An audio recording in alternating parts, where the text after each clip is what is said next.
Good morning. இன்னைக்கு வந்து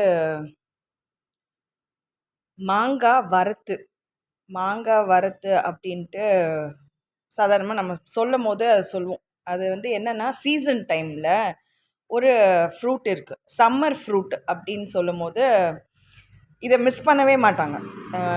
ஏன்னா இது வந்து மற்ற சீசனில் எல்லாமே வந்து ராவாக தான் இருக்கும், நம்மளுக்கு மாங்காவாக இருக்கும். பட் சம்மர் டைமில் வந்து ரைப்பன் ஆகும். ஸோ இது வந்து ஆக்சுவலாக இப்போது நாங்கள் இருக்கிற ஏரியாவில் சிட்டியில் இருந்து பார்க்கும்போது பெரிய பெரிய தோப்பெல்லாம் இல்லை, மாங்காய் தோப்பெல்லாம் கிடையாது இங்கே. அதாவது நான் இருக்கிற இடத்துல இல்லை, ஏதாவது 1-2 மரம் இருக்கும். ஸோ அப்போ அது இப்போ எந்த மாங்காய் மரத்தில் நான் பார்க்கும்போது மார்ச்லேயே வந்து பூத்துருச்சு.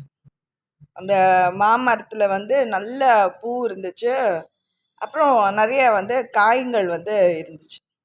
ஸோ அப்போ தான் எனக்கு வந்து அந்த ரிகலெக்ட் ஆகுது, என்ன மார்ச்லேயே வந்து மாமரத்தில் பூ வந்துருச்சு. அதுக்கப்புறம் ஏன்னா ஏப்ரலில் சித்திரைக்கு அப்புறம் தான் வந்து பூ வருதா அப்படின்ட்டு நான் நினச்சிட்டு இருந்தேன் நான்.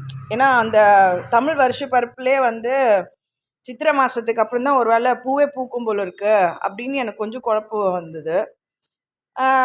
சரி இப்போ ஆனால் ஒரு இதில் பார்க்கும்போது கரெக்டாக மார்ச்லலாம் வந்து பூ இருக்குது. எல்லா நாள்லேயும் வந்து சில நாளில் நம்மளுக்கு மாங்காய் வந்து கிடைக்காம இருக்காது, மாங்காய் வந்து கிடைக்கும்.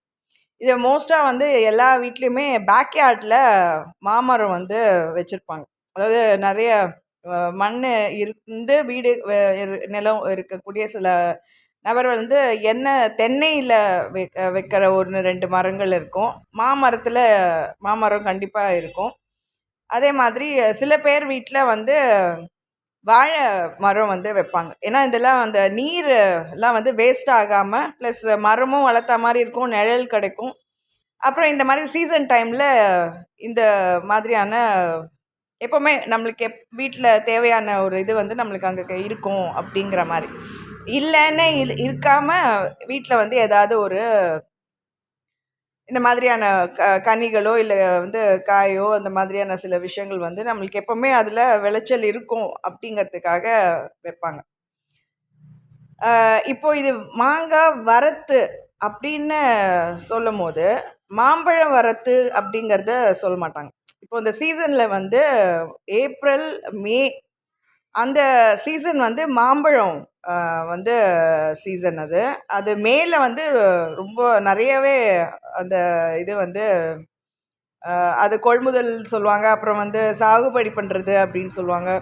அப்புறம் எவ்வளோ வந்திருக்கு அப்படிங்கிறது தான் வந்து இப்போ விளைச்சல் எவ்வளவோ இருக்கும், ஆனால் வரத்து அப்படின்னா ஒரு ஒரு ஏரியாவுக்கும் வந்து சப்ளை பண்ணியிருப்பாங்கல்ல, எவ்வளோ பேருக்கு அது தேவையாக இருக்குமோ, இல்லைன்னா யார் யார் வாங்குவாங்களோ தெரியாது, யார் வாங்க மாட்டாங்கன்னு தெரியாது. அந்த மாதிரி வந்து அந்த ஏரியாவில் எவ்வளோ வந்து பேர் அதை வேணும் அப்படின்னு சொல்லி அதை வந்து வாங்கியிருப்பாங்க அப்படின்றது அந்த வரத்து அப்படிங்கிறது சொல்கிறது. ஸோ அப்போ அங்கே சப்ளை இருக்கா அந்த ஏரியாவில்? ஏன்னா எந்தெந்த ஊர்லேயும் வந்து மாம்பழத்துக்கு உண்டான நிறைய வெரைட்டி இருக்குது. பங்கனப்பள்ளின்னுவாங்க, அப்புறம் ஏதோ அந்த இதுன்னு என்னென்னமோ பேர், நிறைய பேர். சிலது வந்து சின்ன மாம்பழமாக இருக்கும், நல்ல டேஸ்ட்டு ஸ்வீட்டாக இருக்க மாதிரி இருக்கும், சிலது புளிக்கும், உங்களுக்குலாம் தெரியுமே. அது மாதிரி வந்து நிறைய டிஃப்ரென்ஸ் இருக்குது மாம்பழத்தில்.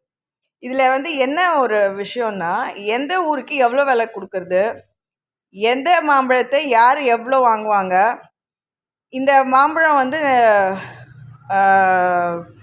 எல்லாரும் வந்து என்ன சொல்கிறது, வாங்குகிற அளவுக்கு யூஸ் பண்ணதுக்கப்புறமா அது என்ன ஆகும், அதை விற்றுட்டே இருக்கும் போதே அது வந்து வேஸ்ட்டாக போயிடுமா அப்படிங்கிற மாதிரியான சில விஷயங்கள் இருக்கும். சில கடைகளில் வந்து கடைகளாக போட்டு வியாபாரம் பண்ணக்கூடிய சில பேர் இருப்பாங்க. கடை இருக்குது, அந்த கடையில் அந்த பழம் வந்து அந்த சீசன் ஃப்ரூட்ஸ் என்ன அவைலபிளாக இருக்குமோ அந்த இடத்துல வந்து அதை போய் வாங்கிட்டு வருவாங்க. இப்போ நீங்கள் வந்து ஒரு சூப்பர் மார்க்கெட் மாதிரியான ஏரியாலாம் போனால் நிறைய வந்திருக்கும், சப்ளை வந்திருக்கும், நிறைய பேர் வந்து வாங்க வருவாங்க. இல்லை எப்படி இருந்தாலும் அந்த மூவிங்கில் வந்து வேறு எங்கேயாவது சப்ளை பண்ணுவாங்க, அப்படி இப்படின்ட்டு ஏதாவது ஒரு இது இருக்கும். பட் சின்ன சின்ன கடைகளில் போட்டு இருக்கிற ஒரு வித்தியாசம் இருக்குது. அப்புறம் வந்து என்னென்னா, சில பேர் வந்து ஆன் ரெக்கமெண்டேஷன் வந்து போய் எங்கள் ஊருக்கும் கொடுங்க, எங்களோட ஆளுங்கள்லாம் வந்து சில பேரை பிடிச்சி வச்சுருப்பாங்கன்னா இவங்க தெரிஞ்சவங்க இருக்காங்க, அவங்க இருக்காங்க, இவங்க இருக்காங்க. பசங்க வந்து லாஸ்ட் டைமே ரொம்ப ஏங்கிருச்சு. இப்போ அவங்க கேட்டாங்க, என்னம்மா சீசன்னு ஒரு இது கூடவா இல்லை, இங்கெல்லாம் கிடைக்காதா அப்படின்ட்டு. அப்படி இப்படின்ட்டு சில பேர் வந்து சொல்லி வச்சு அந்த இடத்துல எவ்வளோ பேருக்கு தேவையாக இருக்கும் அப்படிங்கிற ஒரு கணக்கு வந்து போட்டு வச்சுருப்பாங்க. அது ஒரு மனக்கணக்கு மாதிரி இருக்கும். அது அந்த அளவு தேவை இருக்குது அப்படின்னு. இதுக்காக கடையை போட்டு ஒரு அட்வான்ஸ் கொடுத்து, அப்புறம் அந்த ஏதோ ஒரு காலத்தில் வாங்கக்கூடிய ஒரு ஃப்ரூட்டுக்காக மாதம் மாதம் வந்து வாடகை கட்டிக்கிட்டு அப்படிலாம் உட்காந்துட்டு இருந்ததுன்னா அது வந்து சரியாக இருக்காதுல்ல. அதனால் சில பேர் என்ன பண்ணுவாங்க, இந்த பிளாட்ஃபார்ம் கடை போடுவாங்க. அந்த பேமெண்ட் ஷாப்பு, இல்லை தள்ளுவண்டியில் விற்றுட்டு போகிற மாதிரி, அந்த மாதிரி ஏதாவது ஒரு கடை வந்து அந்த சீசனுக்கு ஏதோ ஒரு பேப்பரோ ஏதோ ஒரு டார்பாலின் ஷீட்டோ எதையோ ஒன்று போட்டு அதில் வந்து அப்போ வியாபாரம் பண்ணிட்டு போவாங்க. சில பேர் ரொம்ப பேரம் பேசுவாங்க. ஒரு பழம் வாங்குறது ஒரு எடை கணக்கில், ஏன் கூடுதலாக போடக்கூடாதா, அப்புறம் இது என்ன குறைஞ்சி போயிருக்கா அப்படின்ட்டு வாங்கக்கூடிய சில கஸ்டமர்ஸும் வந்து ஒரு சில இது இருக்கும். சீசன் டைமில் இந்த நேரத்தில் இவ்வளோக்குள்ளே வருது அப்படின்ட்டு. இந்த சாகுபடி பண்ணுறதுனா என்ன, அப்புறம் சாவடி அப்படின்னு சில ஒரு இது இருக்கும். சாவடி, செத்தப்பயில் சாவடி அப்படின்னு. இது வந்து எனக்கு ஆக்சுவலாக அந்த மாதிரி ஆளுங்க கொண்டு வந்து வைக்கிற ஆளுங்க, அப்புறம் அதை எடுத்துகிட்டு போய் அதற்கான பைசல் பண்ணுறதுன்னு சொல்லக்கூடிய, இவ்வளோ வியாபாரம் ஆச்சு, இவ்வளோ தான் வருமானம் வந்துச்சு அப்படின்ட்டு அவங்க கொண்டு போய் அவங்க வேறு ஒரு இடத்துல போய் கணக்கு சொல்லணுமா. அப்போது இதில் ஏதாவது ஒரு குறைபாடு வந்துச்சு, இல்லை வந்து ஏதாவது நியாயம் கேட்டாங்க, இல்லைன்னா இவ்வளோ வந்துச்சேன்னா இதுக்கு வந்து கரெக்டான அந்த பைசா அமௌண்ட்டு இல்லை இதை செட்டில் பண்ணக்கூடிய அந்த ஒரு இது. ஏன்னா வர்த்தகத்தில் வரும் போவோம், அதில் நடுவில் ஏதாவது ஒன்று வந்து சாப்பிட்டுச்சா, இல்லை வந்து இவனுக்கு அது ஃப்ரீயாக கொடுத்துருச்சா, இப்படிங்கிற மாதிரி கணக்கெல்லாம் போடுவாங்கள்ல. ஆனால் இதில் வந்து ஏதாவது கொஞ்சம் டிஃப்ரென்ஸ் ஏதாவது ஆனால் கூட சில பேர் வந்து எப்போவுமே கூலி வேலை செய்கிறதுக்காகவே வச்சுருப்பாங்க. அவன் எங்கடா போய் வேறு எங்கேயாவது கடை போட்டு இது பண்ணிடுவானோன்ட்டு சில பேரை வந்து அந்த மாதிரி சில பண்ணையாருங்க மாதிரியான ஒரு லேண்ட்லார்டு ஆளுங்க இந்த மாதிரி போய் அங்கெல்லாம் அங்கெல்லாம் விற்றுட்டு வந்து அதை கணக்கை மட்டும் செட்டில் பண்ணால் போதும், கொண்டு போய் இறக்கிட்டு வா, இதை கொண்டு போய் அந்த இடத்துல கொடுத்துட்டு வா அப்படின்ட்டு சில எடுபிடி வேலைகளுக்காக சில பேர் வச்சுருப்பாங்களாம். இப்போ நம்ம மாங்காவை சாப்பிட்றதுக்கு உண்டான ஒரு விருப்பமோ, அந்த சீசன் டைமில் அந்த மாம்பழத்தை கொண்டாடுறதுக்கு உண்டான ஒரு சீசனும் இல்லை. ஏன்னா இதுக்கு நடுவில் இருக்கக்கூடிய பிரச்சனைங்க நிறைய. அவன் ஒரு பில்லு கணக்கை வந்து ஒழுங்காக செட்டில் பண்ணாமல் ஏதோ ஒரு 10 ரூபாய் 20 ரூபாய் இங்கே அங்கே ஏதோ ஒன்று ஆயிடுச்சு, இல்லை காணாமல் போயிடுச்சு, இல்லை அவனே கூட ஏதோ எங்கேயோ மிஸ் பண்ணிட்டான் அப்படின்னா அந்த பையன்களுக்கு அவ்வளோ உதவுமா, நிறைய பிரச்சனைலாம் வரும். சரி விடுங்க, அதெல்லாம் வந்து வேறு ஏதோ ஒரு இது. மாம்பழத்துக்கு வந்து என்னன்னா, அந்த அக்னி நட்சத்திரம்னு சொல்லுவாங்கள்ல, அக்னி வெயிலில் வந்து அந்த அந்த அந்த சீசன்லேயே அதுதான் வந்து ரொம்ப ஹாட்டஸ்ட் ஆஃப் த ஹாட்டஸ்ட் டெம்பரேச்சரில் இருக்கக்கூடிய அந்த ஒரு டைம். அதுக்கப்புறம் வந்து அந்த ரீஜனில் அந்த அளவுக்கு சூடு வந்து நம்மளுக்கு அங்கே கிடைக்காது, அவ்வளோ ஹீட் வந்து அந்த இடத்துல அங்கே கிடைக்காது. அதுதான் வந்து மேக்ஸிமம் இருக்கக்கூடிய அந்த ஒரு டெம்பரேட் ஜோனுன்னு சொன்னால் கூட அதிகமாக ஹீட் வந்து அந்த டைமில் இருக்கக்கூடிய அந்த நாட்கள் இருக்குது. இந்த நாட்களுக்குள்ளே இந்த மாம்பழங்களெல்லாம் விற்று ஆகணும். இந்த மாம்பழங்கள் வந்து எல்லாமே விற்றுருப்பாங்க. விற்றுட்டு அந்த மழைக்கு முன்னாடியே அதெல்லாம் வந்து பேக் பண்ணி, டேமேஜ் ஆகாமல் பேக் பண்ணி திரும்ப எந்த ஊருக்கு வந்ததோ அந்த ஊருக்கு வந்து திரும்ப அனுப்பிச்சிடணுமா. ஏன்னா அங்கே வந்து ஒரு கணக்கு போட்டு வச்சுருப்பாங்க. அவங்க வந்து 1 ஏக்கரில் தான் வச்சுருந்துருப்பாங்க. இப்போ இது திரும்ப வர்றதை பொறுத்து அவங்களதுல வந்து ஒரு 10 ஏக்கர் கூடுமா, இல்லைன்னா குறையுமா, இல்லைன்னா வந்து வேறு இது பண்ணணுமா அப்படின்ட்டு அங்கே வந்து திரும்பவும் அந்த டேமேஜ் ஆகாத அந்த ஃப்ரூட்டோட சீட்ஸை எப்படி வரத்தில் வந்ததோ அது வந்து விற்கலை, அவங்க வந்து யாருமே வாங்கலை, இல்லைன்னா வந்து இவ்வளோ தான் விற்றுருக்காங்க, இவ்வளோ வந்து நல்லா இருக்குது அப்படின்ட்டு திரும்ப வந்து ஊருக்கு எடுத்துகிட்டு போயிடுவாங்களாம். எங்கெங்கேருந்து வந்ததோ அந்த இடத்துக்கே கொண்டு போய் அங்கே வந்து விதை நெல்லில் திரும்பவும் விளைச்சலுக்காக அதை பண்ணுவாங்க. அதை வந்து திரும்பவும் அதை ஏன்னா வந்தது காய்ச்சது எல்லாத்தையும் விற்றுட்டோம் அப்படின்னு இருக்கக்கூடாதுல்ல.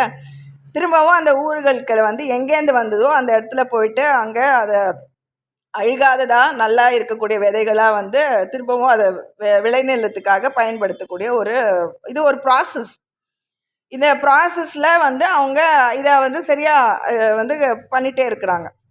இதில் எனக்கு வந்து என்ன ஒரு விஷயம் இருக்குன்னா, நம்ம வந்து எப்படி இதில் ரேட் அதை அந்த மாம்பழத்துக்கோ இல்லை இவ்வளோ பேர் வாங்குவாங்க. ஏன்னா சில பேருக்கு வந்து ஒரு கடையில் இருக்கக்கூடியவங்க வந்து ஒரு கடை வியாபாரியாக இருக்கார்.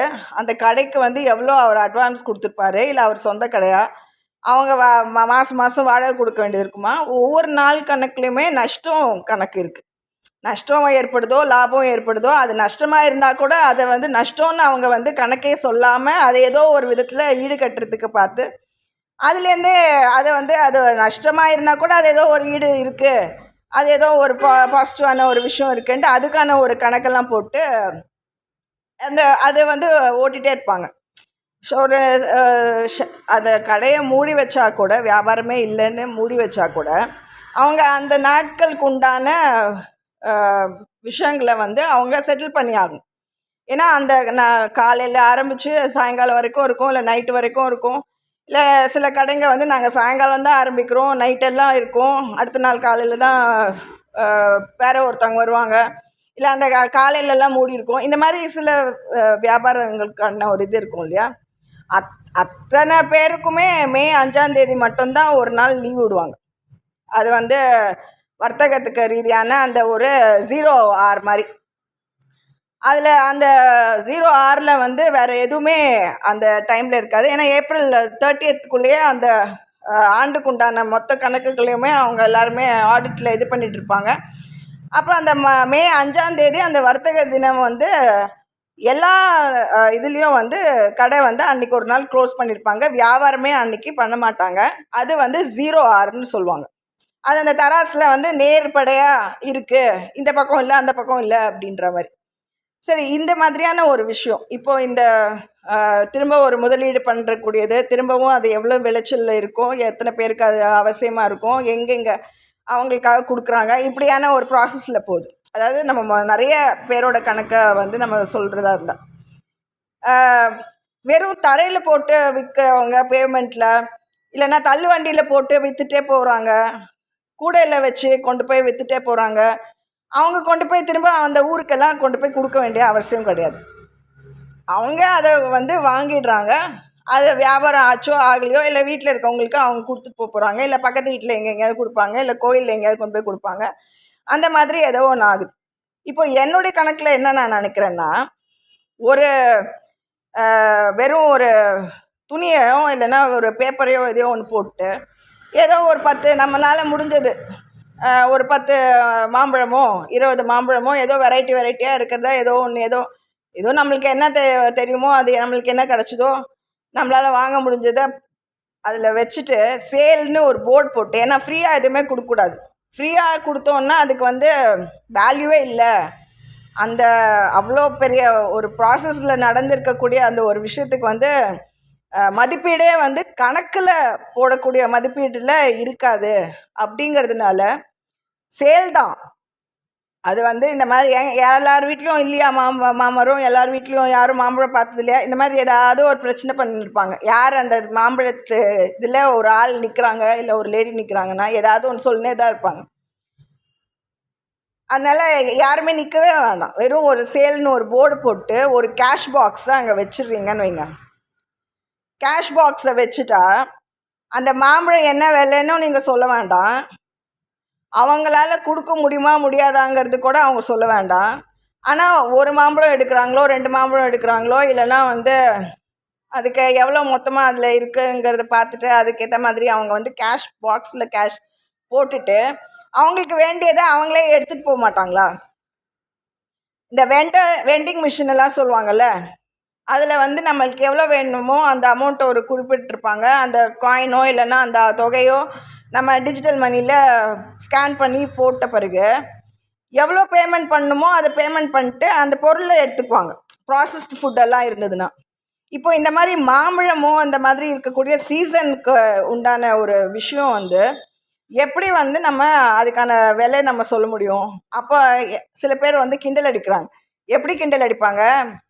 இவங்க வந்து மாம்பழத்துக்கு உண்டான விலையை போட்டு மாம்பழம் எடுத்துட்டு போவாங்களா, இல்லைன்னா கேஷ் பாக்ஸ் எடுத்துட்டு போவாங்களான்னு. அவங்களுக்கு என்ன தேவை? நீங்கள் வந்து வெறும் மாம்பழத்தை மட்டும் வச்சுட்டு சேல்னு வேற போட்டு கேஷ் பாக்ஸை வச்சுட்டு போனால் அந்த கேஷ் எல்லாம் போட்டுனே இருப்பாங்க. சில பேர் வந்து அந்த கேஷ் பாக்ஸ் தான் வேணும்னு கேஷ் பாக்ஸை தூக்கிட்டு போயிட்டா என்ன பண்ணுவீங்க அப்படின்ட்டு. இப்படி வந்து இந்த மாதிரியான ஒரு விஷயம் வந்து பண்ண முடியுமா? ஆக்சுவலாக இது வந்து ஒரு ப்ராடக்ட்டு, அந்த ப்ராடக்ட்டு அப்படின்ட்டு நம்ம வந்து இது பண்ணும்போது கூட அங்கே ஒரு நபர் இல்லாமல் பண்ணுறதா இருந்தால் அது வந்து என்னவா இருக்கும்? அப்போது நம்ம அந்த கேஷை வந்து எதிர்பார்க்காம ஒரு வேளை கேஷும் கூட ஒருத்தங்களுக்கு தேவைப்படுது போல இருக்கு அப்படின்ட்டு நம்ம அதை விட்டுட்டோம்னா, என்ன சேலில் வந்துச்சோ அதை வந்து கேஷ் பாக்ஸில் போட்டாங்க. அந்த கேஷ் பாக்ஸே கூட ஒருத்தங்களுக்கு தேவையாக இருந்துச்சு, கேஷ் பாக்ஸையும் எடுத்துகிட்டு போயிட்டாங்க அப்படின்னா, அப்போது நம்ம வந்து அதை மேற்பார்வை பார்க்க வேண்டிய அவசியமே இல்லை. அது ஏதோ ஒரு சோஷியல் சர்வீஸில் யாருக்கு என்ன தேவையோ அது வந்து அப்போ திருட்டுன்னு கூட அது ஆகாது. என்னன்னா அவன் அந்த கேஷ் எடுத்துகிட்டு போனவனோட அப்புறம் அவன் வந்து என்ன பண்ணுறாங்கிறது வந்து இல்லை, அது அந்த நபர் என்னவா பண்ணுறாங்கங்கிறது வந்து நம்மளுக்கு வந்து அதை பற்றி தெரியாது நம்மளுக்கு. அதனால் இதுக்கு வந்து அந்த விலை கூட்டு விகிதம், அப்புறம் வந்து ஏறுமுகமாக இருக்குது, இல்லைன்னா வந்து மட்ட ரகத்தில் இருக்கக்கூடிய ஒரு விளைச்சல், இப்படிங்கிற மாதிரியான சில விஷயங்கள் வந்து நம்மளால் செய்ய முடியாது. ஏன்னா நம்ம வந்து அதை பரவாயில்ல, ஏதோ யாருக்கு வந்து நம்ம கொடுக்கணும்னு நினச்சோமோ அவங்க வந்தாங்களா இல்லையான்னு கூட நம்ம வெயிட் பண்ணிட்டு இல்லை, ஏதோ ஒன்று உங்களால் முடிஞ்சது, ஏதோ ஒரு 2 ரூபா தாங்க இருந்தது எனக்கு, இல்லை 1 ரூபா தான் இருந்தது அப்படின்ட்டு ஏதோ ஒரு கேஷை வந்து அதுக்குள்ளே போட்டு அவங்களுக்கு வந்து ஒரு மாம்பழமோ இல்லை 1 2 ஏதோ ஒன்று எடுத்துகிட்டு எது என்ன வேணுமோ அவங்களுக்கு வேண்டியதை அவங்க எடுத்துகிட்டு போயிடுறாங்க. கேஷ் வேணும்னா கேஷ் பாக்ஸே கூட ஒருத்தங்க எடுத்துகிட்டு போயிடுறாங்கன்னா அது அப்படியே அதை பற்றி கூட சில பேர் வந்து பொருட்படுத்த மாட்டாங்க. என்னென்னா நம்மளுக்கு கொடுக்கணும்னு நம்ம நினச்சோம், கொடுத்தாச்சு. அதில் வந்து என்ன கணக்கு வருது, இதில் வந்து யாருக்கு எவ்வளோ போச்சு, இவங்க இவ்வளோ பே பண்ணாங்களா, இது கரெக்டாக பண்ணாங்களா, இது வந்து நம்ம குறைச்சி கொடுத்தோமா இல்லை அதிகமாக கொடுத்தோமா அப்படிங்கிற ஒரு அந்த இடத்துல ஒரு இது இல்லை. நம்ம வந்து ஒரு ஈத் மாதிரி தான், நம்ம வந்து ஒரு சர்வீஸ் மாதிரி தான். அந்த டைமில் இருக்கக்கூடிய ஒரு இதை ஆஃபரை வந்து ஃப்ரீன்னு நம்ம சொல்லலை. ஆனால் உங்களால் என்ன முடியுமோ, என்ன வந்து நீங்கள் அதுக்கு கொடுக்க முடியும்னு நினைக்கிறீங்களோ அது கேஷ் பாக்ஸை போட்டு அதை வந்து எடுத்துக்கோங்க. ஆக்சுவலாக அந்த மாதிரி வந்து நம்ம ஒரு சீசனுக்காக வெயிட் பண்ணிட்டு இல்லாமல், மொஹரம் டைமில் இந்த மாதிரி ஏதாவது ஒரு ஈத் டைமில் லென்ட் டேஸ்க்காக வெயிட் பண்ணி அதுக்கப்புறம் தான் கொடுக்கணும் அப்படின்னு இல்லாமல், இந்த மாதிரி ஒரு விஷயத்தில் நம்ம வந்து அது சோஷியலாக அதானே போகுது, யாருக்கு என்ன தேவை அப்படிங்கிறத அவங்களுக்கு எவ்வளோ நிர்ணயம் பண்ணிக்கிறாங்களோ, எவ்வளோ அவங்களால முடியும்னு நினைக்கிறாங்களோ அதை வந்து அவங்க செஞ்சுடுவாங்க அப்படின்னு.